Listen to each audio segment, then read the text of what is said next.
I was really excited to look into writing a history of the Mary Tyler Moore Show when I was interviewing a lot of current female comedians, mostly Tina Fey and Julia Louis-Dreyfus. They all cite the Mary Tyler Moore Show as their inspiration, and I thought, you know, what was going on here that so many women now really looked up to this particular sitcom.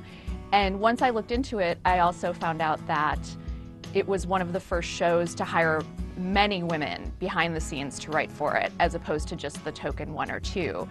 And that seemed to make all the difference, I think, and women of the time really responded to it and related to it and still look to it today for inspiration.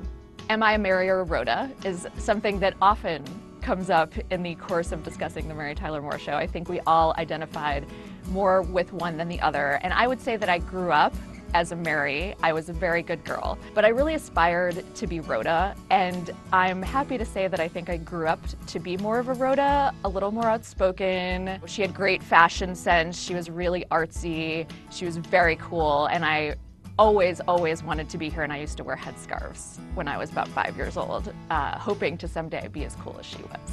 I believe that Mary Richards would not necessarily have called herself a feminist at the time that she was on the show, but I think that she learned a lot of lessons through what we saw on the show that probably would have led her to eventually identify as a feminist, and I like to believe that she would be out there somewhere right now kind of rabble-rousing even in her latter years. I think a lot of television shows in the last, I'd say 10 or even 20 years, really hark back to the Mary Tyler Moore Show. And we've seen an explosion of them now in recent years, specifically the shows about single women kind of making it on their own in the city. And everything from 30 Rock to now the Mindy Project, I think really reflects that.